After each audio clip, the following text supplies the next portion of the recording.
how was the Kingdom of Spain able to colonize such vast swaths of Central and South America without other nations competing?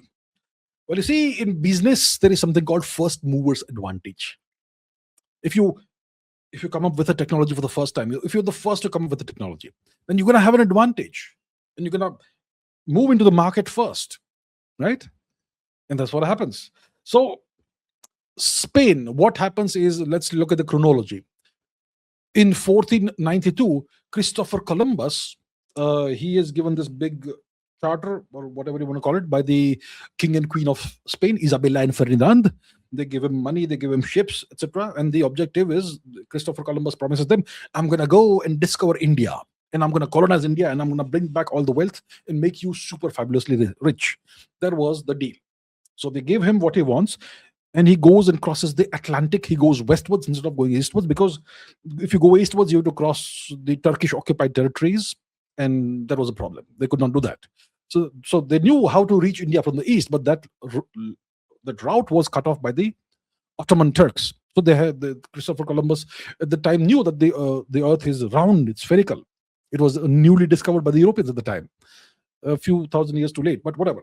So Christopher Columbus goes westwards, and he stumbles into the Caribbean region, and he imagines that he has discovered India. So in 1492, Christopher Columbus discovers, let's say, America.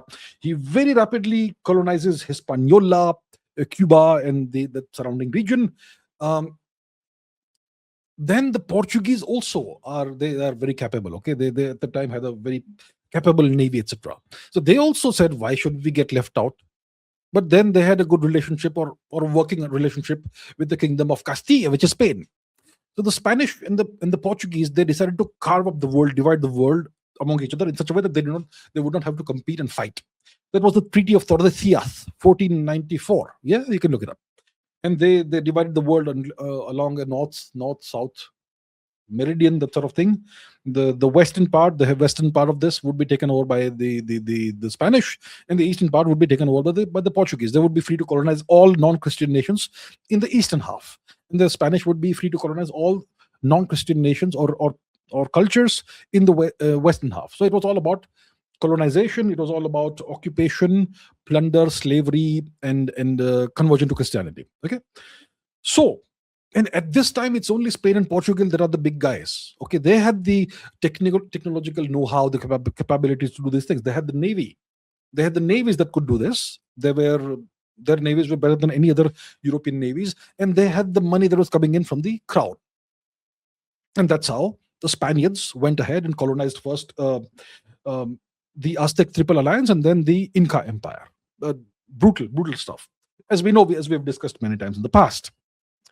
And the Portuguese went eastwards. They colonized various parts of Africa. They came to India. They tried doing their thing over here in India, and they brutalized Goa and that sort of thing, right? So Spain had the first mover advantage in Central and South America.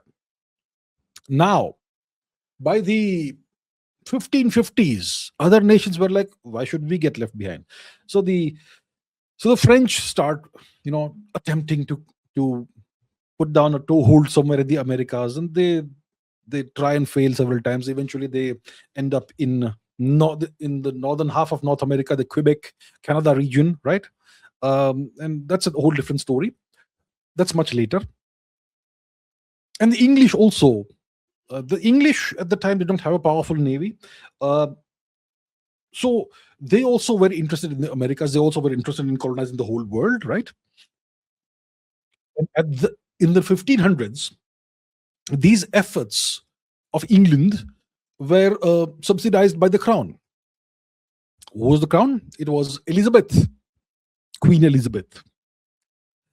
So what she did was she financed various piracy operations.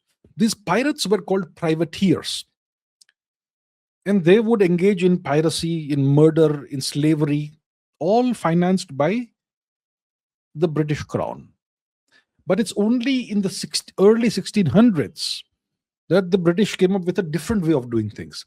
The various British private citizens, wealthy private citizens, merchants, they formed joint stock companies, and that was the means by which they financed the East India Company and various colonization efforts, even in the Americas. So that's how everything changes. And we're talking about the 1600s here. That's when we have Jamestown and all, Plymouth and all that. So for a century or so, the Spaniards and the Portuguese were able to divide the world into two halves. And because of first mover advantage, they were able to do a lot. And the Spaniards became very wealthy as a consequence because of the conquest of the Aztec Triple Alliance Empire and the Inca Empire, which were very populous, very wealthy. They were able to, have as many slaves as they wanted. Tremendous quantities of gold flowed into Spain, which was able to finance further Spanish activities and wars and military operations and whatnot. But eventually, the British model proved to be superior. So that's why the Spaniards, because of first mover advantage, were able to colonize vast regions of Spain, of Central and South America.